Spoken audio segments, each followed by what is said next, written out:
Buenos días, yo les voy a presentar un artículo del tema 8.1 del temario, que es uso de microorganismos o microorganismos genéticamente modificados en la biorremediación. El título del artículo es Bioestimulación versus bioaumentación para electrobiorremediación de suelos contaminados con ácido 2,4-diclorofenoxiacético.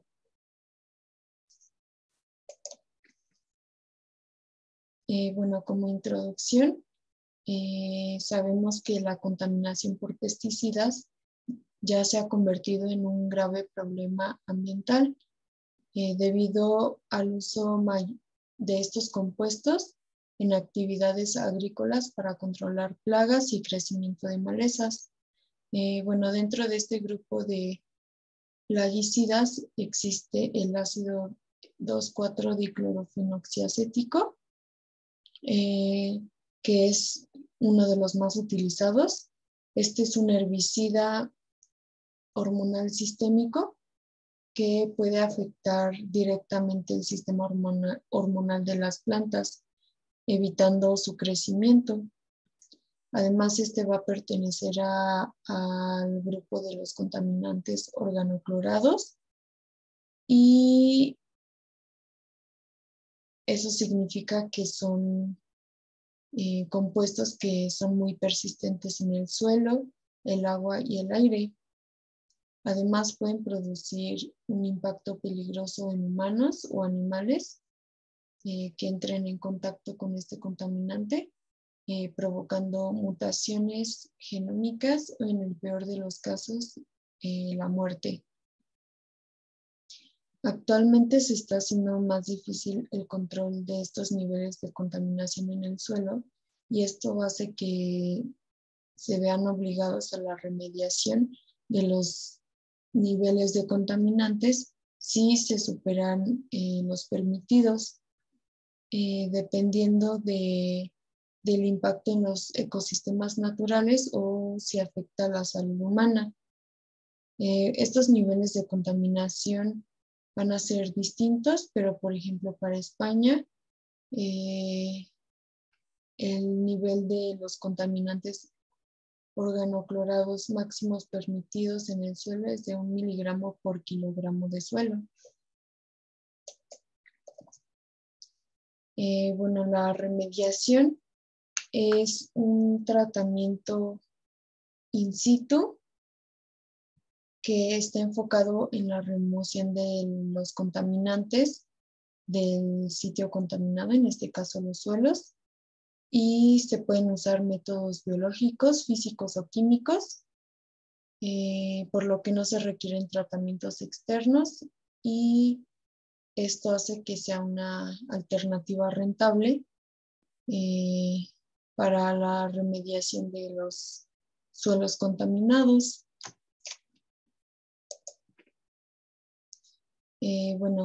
Les voy a hablar de la electrocinética que se va a estar mencionando en el estudio. Y en cuestiones de este estudio se va a usar la electroremediación, que es una técnica in situ que consiste en aplicar un campo eléctrico a través del suelo entre un par de electrodos que van a estar insertados. Y de esta forma se va a llevar a cabo el transporte electrocinético. Esto quiere decir que se van a movilizar diferentes especies contenidas en el suelo. Estas especies serían los microorganismos, contaminantes y nutrientes. Esto va a favorecer el contacto entre estos elementos y se ha demostrado que es un tratamiento rentable y exitoso, principalmente en suelos de baja permeabilidad, donde los métodos convencionales de bombeo y tratamiento no están indicados para transportar el contaminante por todo el suelo. Sin embargo, esta tecnología también va a presentar algunas limitaciones. En este caso, el tiempo de operación va a ser más duradero. El calentamiento del suelo, la baja movilidad de contaminantes no polares en el suelo o incluso valores de pH extremos cerca de las zonas donde se encuentra el electrodo.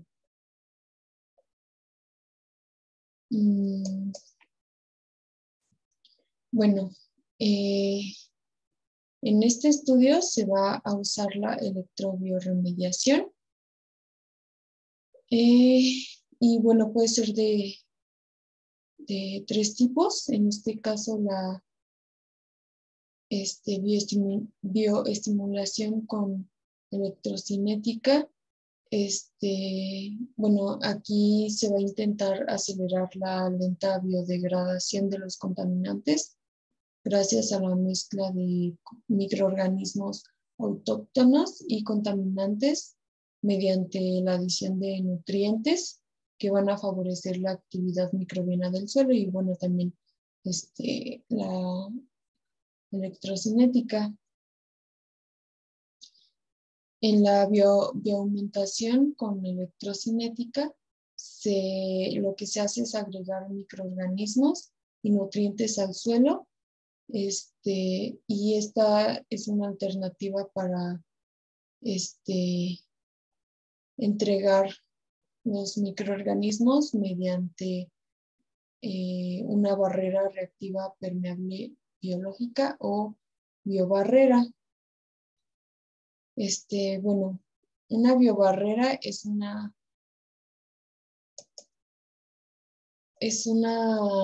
porción de un lecho sólido poroso que va a actuar como soporte de los microorganismos que van a estar aclimatados a la biodegradación del contaminante específico. Estos microorganismos se van a encontrar adheridos a las partículas sólidas y van a formar biofilm. Y bueno, esta barrera se va a ubicar en el suelo y va a actuar como un reactor de biopelícula de lecho fijo para empezar a biodegradar el contaminante cuando el agua subterránea se mueve a través de ella. Esto va a permitir que los microorganismos se mantengan vivos y la pluma contaminante que va a ser atravesada por fenómenos de transporte electrocinético van a permitir la biodegradación de este contaminante. Esta es la pluma contaminante. Bueno, la problemática que se plantearon en el estudio fue que la bioremediación, a pesar de ser uno de los tratamientos más aplicados de forma in situ, debido a su bajo costo, tiene ciertas limitaciones que son los altos tiempos de operación requeridos por los lentos fenómenos de transferencia de masa para entrar en contacto con los microorganismos, nutrientes y contaminantes, especialmente en los suelos contaminados con compuestos no polares. El estudio se justifica debido a que es una propuesta para la mejora de técnicas in situ para la remediación de suelos contaminados con organoclorados y se espera que los resultados contribuyan a conocer la viabilidad de la tecnología de bioremediación mejorada con electrocinética in situ para tratar estos suelos contaminados. Bueno, en cuanto al objetivo del estudio, fue comparar 3 estrategias biológicas para la remediación in situ de un suelo arcilloso contaminado con ácido 2,4-diclorofenoxiacético o 2,4-D mediante el acoplamiento de la electrocinética y bioremediación. Bueno, la metodología. Para empezar vamos a hablar de la tierra que se usó. Se usó tierra arcillosa con características que se presentan en la tabla 1. Por ejemplo, bueno, aquí está la composición de minerales que se encuentra dentro de la tierra. Estas son las proporciones. También se mide la densidad, el pH, la materia orgánica, que en este caso no fue detectada, y demás.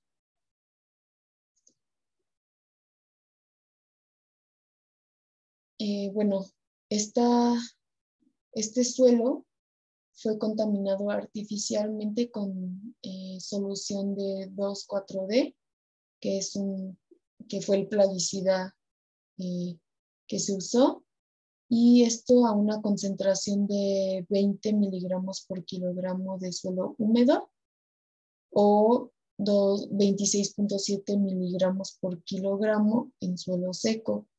Esto para los posteriores experimentos de electrobioremediación.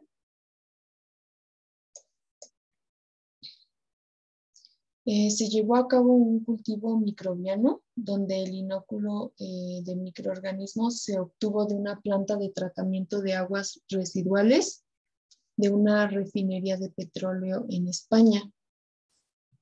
Y el medio de cultivo con nutrientes inorgánicos fue el Bushnell Husk Broth o BHB, que está compuesto por sulfato de magnesio, cloruro de calcio, fosfato monopotásico, hidrógeno fosfato de amonio, tricloruro de hierro y nitrato de potasio. Y bueno, como fuente de carbono se usó el propio plaguicida. Esto fue para la aclimatación de los microorganismos a su biodegradación. Después, estos microorganismos fueron identificados utilizando un equipo de espectrometría de masas MALDI-TOF, y las especies identificadas finalmente fueron Rhodococcus ruber y Ochrobactrum anthropic. Y bueno, les voy a explicar la espectrometría de masas MALDI-TOF. Bueno, para empezar, una espectrometría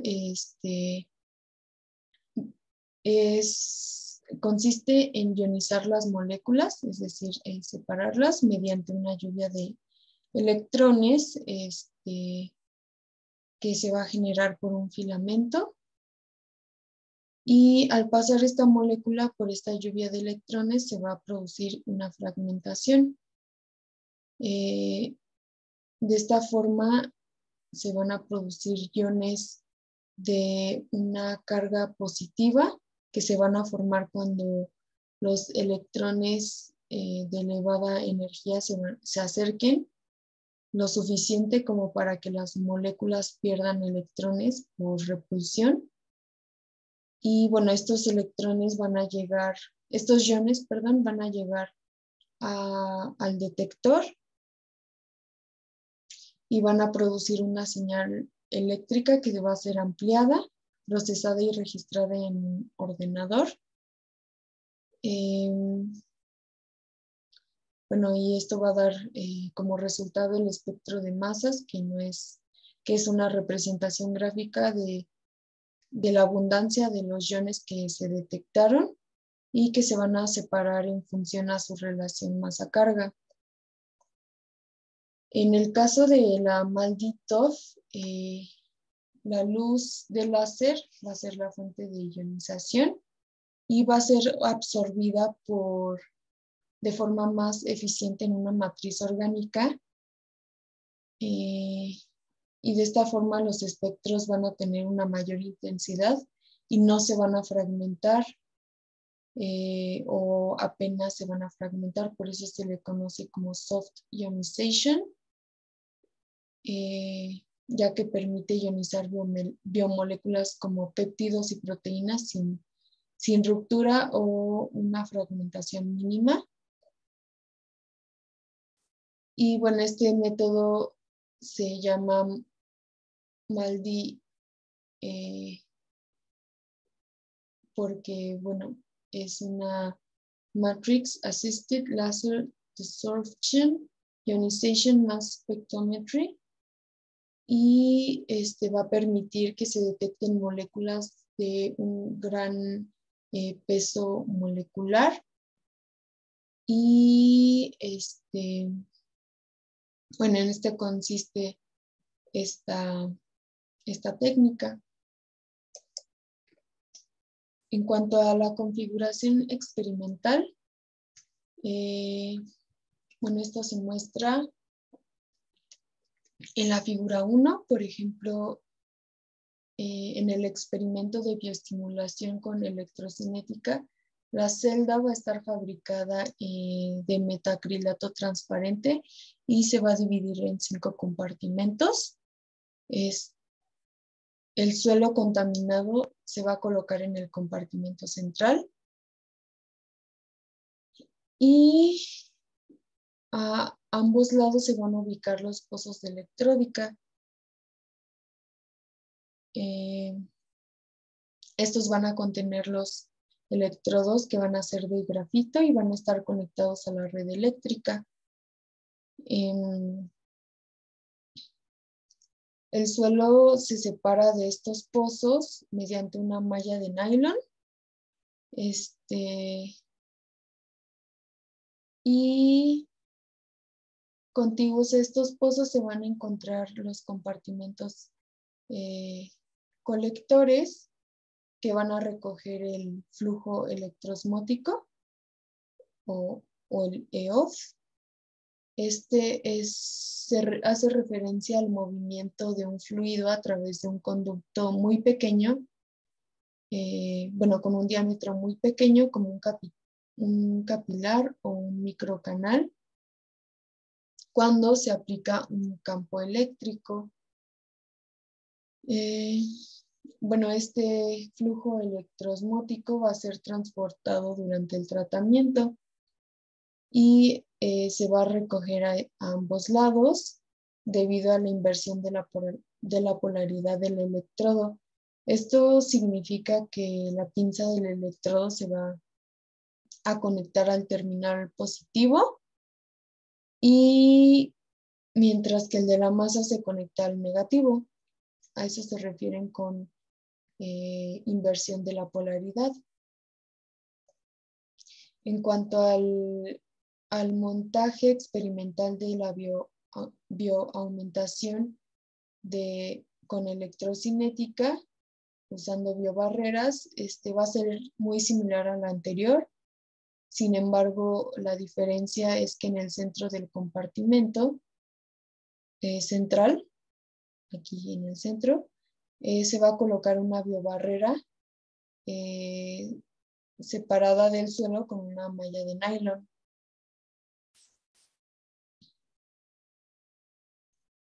El electrolito que se va a emplear en los experimentos en los pozos de electrodos y en el suelo para proporcionar conductividad eléctrica es agua subterránea simulada,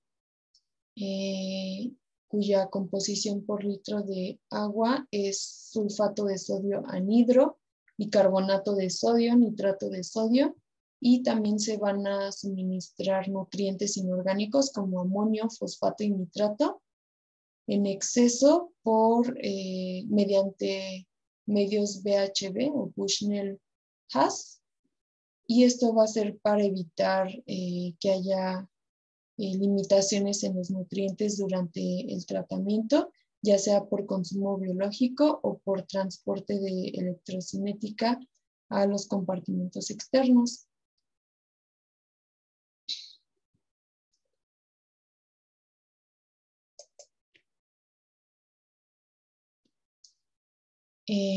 Bueno, ahora sí vamos con los procedimientos experimentales de electrobioremediación. Bueno, una vez que ya se hizo el montaje experimental que les expliqué anteriormente, se van a llevar a cabo los experimentos de electrobioremediación. Estos experimentos se van a dividir en 3 lotes de 10 días de duración. Se van a realizar bajo un campo eléctrico de 20 volts a temperatura ambiente y se van a utilizar la inversión de polaridad. Son 3 experimentos y 2 de referencia, pero bueno, el primer experimento es el de bioestimulación con electrocinética. En este se va a inocular, se cultivó, un inóculo del cultivo microbiano que ya estaba aclimatado en un reactor discontinuo usando el medio BHB y suplementado con 2,4-D. Después de 4 días, este cultivo se centrifugó y se suspendió nuevamente en el medio BHB. Luego se adicionó al suelo contaminado con 2,4-D y se mezcló de forma homogénea, obteniendo una humedad final de 25%. Esta mezcla se compactó manualmente en el compartimento central, simulando un cultivo microbiano autóctono en suelo para la degradación del plaguicida.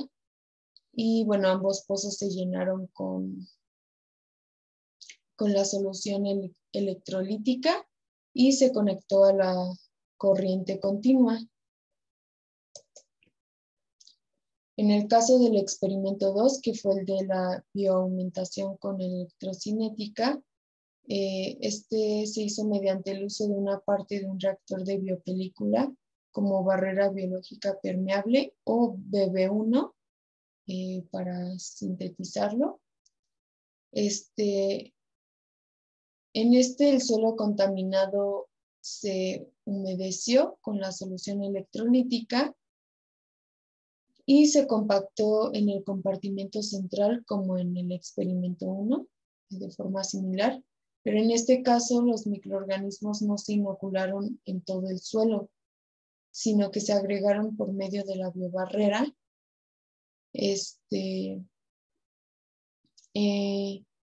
Para esto una porción central del suelo fue removida y se reemplazó por la biobarrera, que es de 5 centímetros. Y se separó del suelo con una malla de nylon. Además, también se agregó solución de medio de cultivo BHB para aportar los nutrientes y ambos pozos también se llenaron con la solución electrolítica y se conectaron a la corriente continua. En el caso del experimento 3, que es el de la bioaumentación con electrocinética mediante el uso de una mezcla de suelo con suspensión de microorganismos como barrera biológica permeable, o le vamos a llamar BB2. Esta opción es similar a la anterior. Sin embargo, la diferencia es el tipo de biobarrera que se va a utilizar. Y en este caso es una mezcla de suelo arcilloso limpio y microorganismos suspendidos en medio de cultivo BHB. Esta mezcla se colocó en la posición central del suelo contaminado. Igual los pozos se llenaron con la solución electrolítica y se conectaron a la corriente continua. Además, también se llevaron a cabo experimentos de referencia complementario, fueron 2. El primero es idéntico al experimento 1, pero sin corriente eléctrica, por lo tanto se le denominó no EK. Y este se hizo para informar sobre la posible evolución de la biodegradación del contaminante sin el efecto o la contribución de los fenómenos electrocinéticos. La segunda prueba, bueno, aquí se representa, la segunda prueba fue la abiótica, la electrocinética abiótica o novio, y se llevó a cabo utilizando las mismas condiciones electrocinéticas de todos los experimentos, pero sin añadir microorganismos de aclimatación. Y esto se usó para informar sobre la posible remoción del contaminante por mecanismos no biológicos.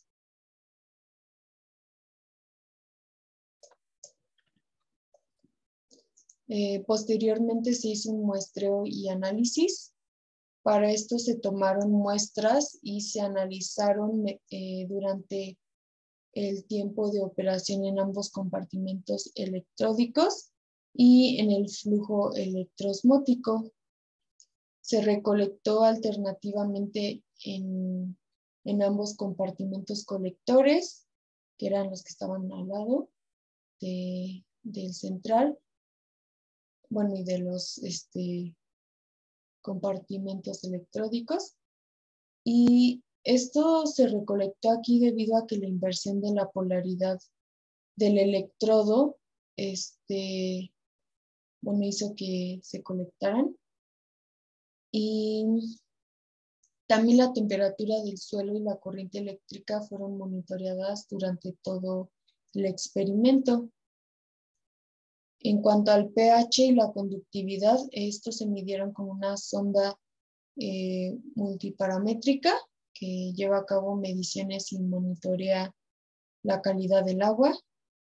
Se analizaron las concentraciones de nutrientes con un fotómetro, que es un instrumento usado para medir la cantidad de fotones en un haz de luz, y esto se usa para detectar ya sea la intensidad de luz dispersa, la absorbancia o fluorescencia. Bueno, también se mezclaron muestras de suelo tomadas al inicio del experimento, antes de colocarlo en la instalación, y al final, o post-mortem, también lo denominaron en el estudio, con agua para la disolución del plaguicida. Esta mezcla se agitó, se centrifugó y el sobrenadante se analizó. El plaguicida se analizó con cromatografía líquida de alta resolución, donde la longitud de onda del detector UV fue de 220 nanómetros. Bueno, la cromatografía líquida de alta resolución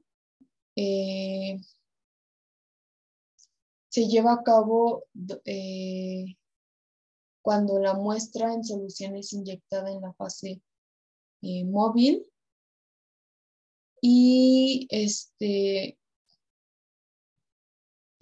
estos componentes de la solución van a emigrar de acuerdo a su interacción no covalente con los compuestos de la columna de la fase estacionaria. Estos componentes van a interaccionar de distinta forma en esta misma fase estacionaria y con la fase móvil, y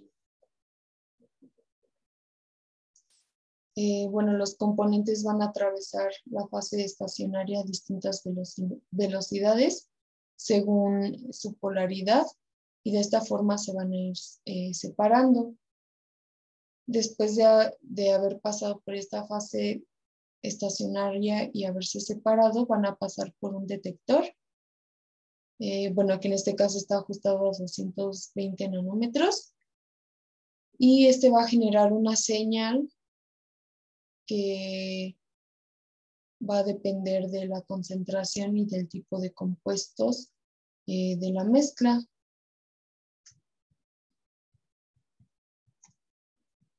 Bueno, posteriormente se hicieron análisis post-mortem de humedad, pH, conductividad, microorganismos, nutrientes y concentraciones del plaguicida. Estos se realizaron en diferentes porciones del suelo donde se consideraron 4 posiciones longitudinales que fueron de ánodo a cátodo en el tiempo cero, y cada una a su vez se dividió en 4 secciones, 2 en la capa superior y 2 en la capa inferior. La humedad se calculó por diferencias de pesos después de secar cierta cantidad de suelo húmedo a 105 grados centígrados durante 24 horas. En cuanto al pH, la conductividad y las concentraciones de nutrientes, estos se midieron en suelo seco, al cual se le añadió agua milicú, se agitó y se dejó decantar. El sobrenadante se pasó por filtros de nylon de 0.2 micrómetros y se midió con una sonda multiparamétrica.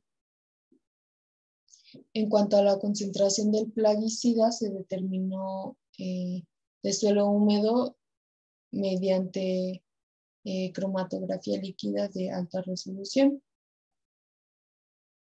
Y finalmente la concentración de microorganismos se expresó en unidades formadoras de colonias por gramo de suelo seco. Para esto se tomó 1 gramo de suelo húmedo, se le añadieron 10 mililitros de una solución de cloruro de sodio al 0.9%, se mezcló, agitó y se tomó una licuota de líquido sobrenadante. Este se colocó en cajas de Petri con medio de cultivo Laura Proth. Y bueno, este está compuesto de cloruro de sodio, de extracto de levadura y peptona de caseína. También contiene agar bacteriológico europeo y glucosa como fuente de carbono. Estas cajas se incubaron y bueno, ya como resultados, en la figura 2, por ejemplo, se muestran los valores de EOF y la intensidad de corriente a lo largo de la duración de los experimentos de electrobiorremediación. El perfil del flujo electroosmótico en la figura 2A indica el movimiento del agua del sistema fuera de la instalación y por lo tanto fue necesario reemplazarla con una solución de electrolitos para garantizar la conductividad en el suelo para los experimentos de electrobiorremediación. Bueno, en este caso, en todos los casos, el EOF va a aumentar a un nivel máximo y después se va a mantener constante a lo largo del experimento. En los experimentos de electrobiorremediación por biobarreras, ya sea BB1 y BB2, que fueron el 2 y el 3, el experimento 2 y 3, se observaron valores similares de EOF en torno a 4 o 5 mililitros por hora y aproximadamente y fueron constantes durante todo el proceso.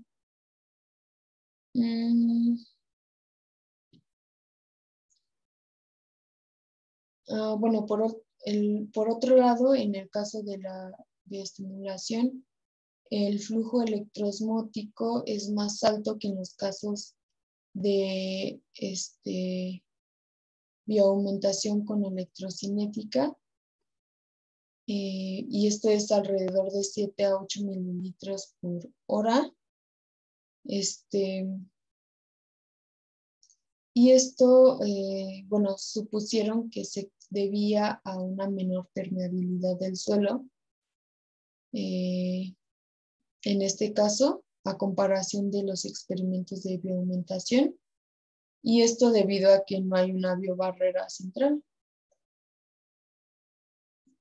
En cuanto a la intensidad de corriente, En la figura 2 se puede observar que en el caso de utilizar biobarreras, el valor es constante y ligeramente inferior que en el caso de bioestimulación.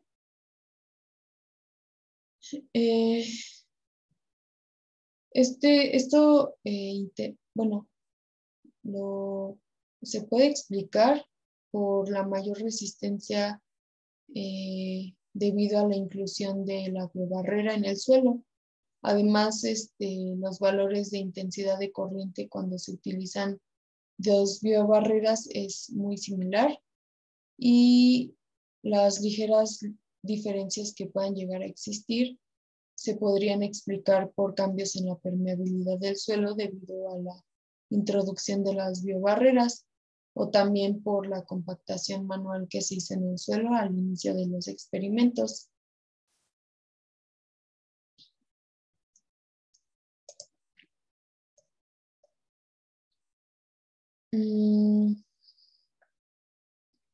Bueno, la conductividad eléctrica en los tres casos al inicio fue alta. Bueno, al inicio se muestran aquí los tres y bueno, se representan con esta línea punteada. Y fue alrededor de 1500 a 1600 microsegundos por centímetro y disminuyen hasta 700 o 1000 al final del tratamiento.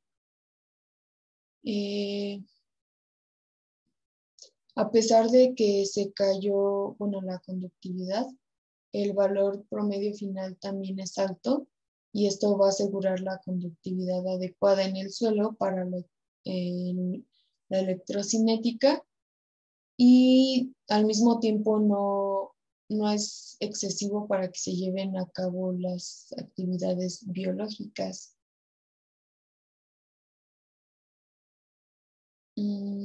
Bueno, en el caso de la figura, por ejemplo, representan el promedio de los cuatro valores en diferentes posiciones axiales, en los que se colocaron los electrodos. Por ejemplo, el rombo representa arriba a la izquierda, el círculo abajo a la derecha, digo arriba a la izquierda, perdón, el cuadrado abajo a la derecha y el triángulo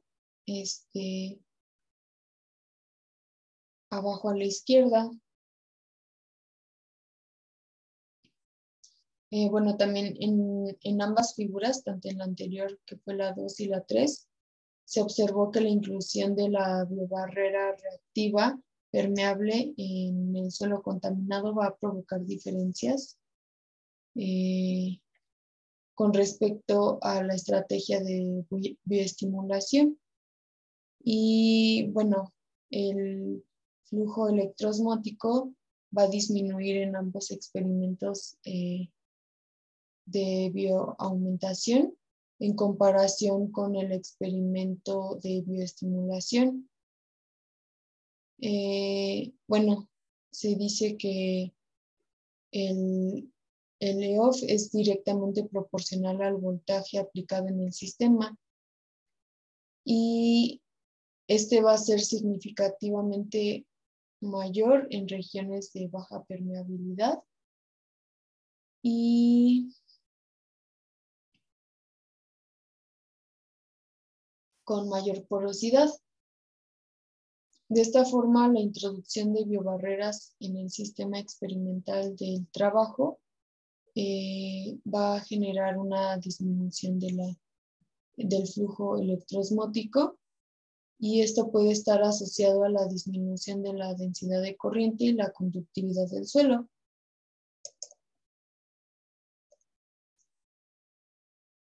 Bueno, la figura 4 va a mostrar los valores promedio inicial y final de la temperatura. La inicial es bueno, la barra más clara representa la temperatura inicial en esta imagen y la barra negra la temperatura final.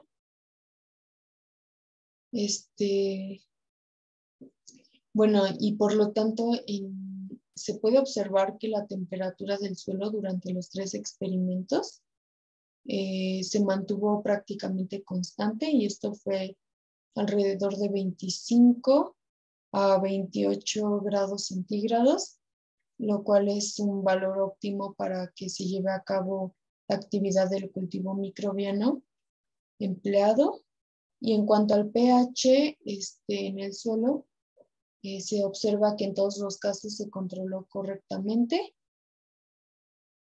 y por lo tanto no hubo fluctuaciones extremas de este pH debido a la electrólisis del agua, de la estrategia de inversión de polaridad. Y bueno, se concluye que tanto la temperatura como el pH van a mostrar homogeneidad en todo el suelo tratado y en todos los casos estudiados. Por lo tanto, estas condiciones se consideran óptimas para la actividad microbiana en el suelo durante los 3 procesos de electrobiorremediación realizadas en este trabajo. Bueno, en la figura 5 se pueden observar 2 cosas. La primera es que en todos los experimentos realizados, la población de microorganismos va, de todo el suelo, va a tener concentraciones similares al final de los tratamientos con electrobiorremediación en los 3 casos. Y va a haber una distribución homogénea de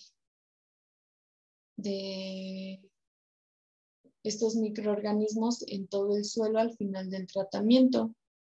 Y bueno, esto se puede explicar por el desprendimiento del biofilm de la biobarrera y el movimiento de microorganismos desde la ubicación central hacia el resto del suelo gracias al flujo electroforético y electroosmótico que lo van a atravesar.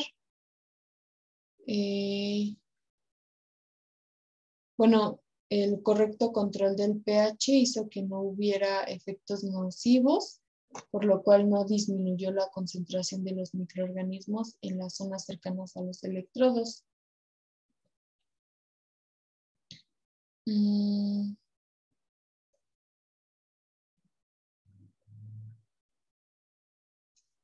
Bueno, esta línea representa la población de microorganismos del suelo al inicio y ya la línea punteada y ya las líneas, ¿cómo decirlo? Las líneas sólidas al final de los experimentos de electrobiorremediación. En la figura 6 se van a mostrar los valores promedio de las concentraciones del plaguicida en el suelo al inicio y al final de cada tratamiento. En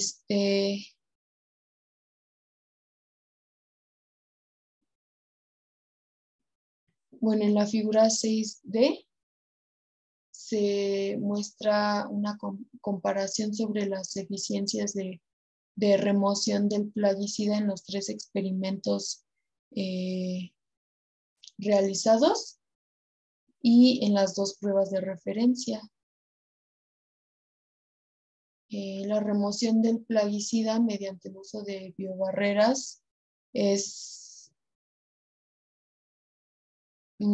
bastante efectiva.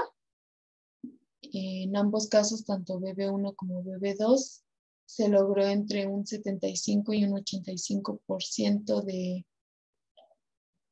de remoción del plaguicida en solo 10 días de tratamiento.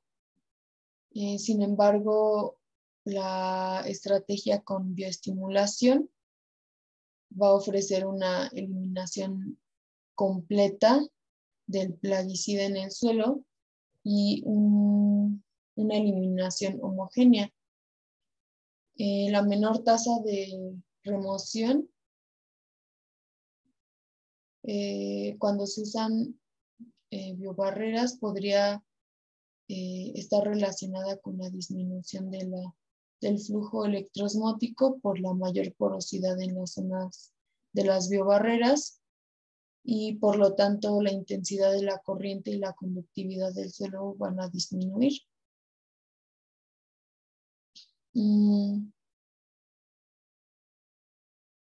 Bueno, estos 3 experimentos se compararon con las pruebas de referencia y esto va a demostrar que la electrocinética actúa como un mezclador y va a mejorar el contacto y la transferencia de la materia entre el contaminante, los microorganismos y los nutrientes del suelo.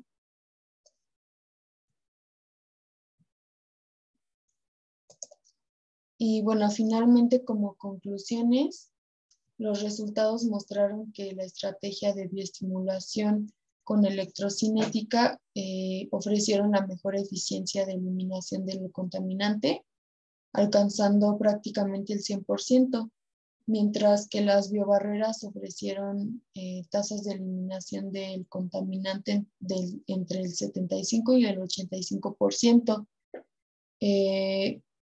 Esto debido a que las barreras permeables permitieron la introducción de microorganismos, pero provocaron una disminución del flujo electroosmótico que a su vez redujo la movilización y el contacto entre los microorganismos y estos contaminantes. También se concluyó que a pesar de que se encontró que la bioestimulación era la mejor opción, los resultados también muestran que las biobarreras reactivas permeables pueden ser una alternativa exitosa para el bioaumento de electrocinética in situ cuando la población microbiana aclimatada aún no se encuentra presente en el suelo. Y bueno, eso sería todo.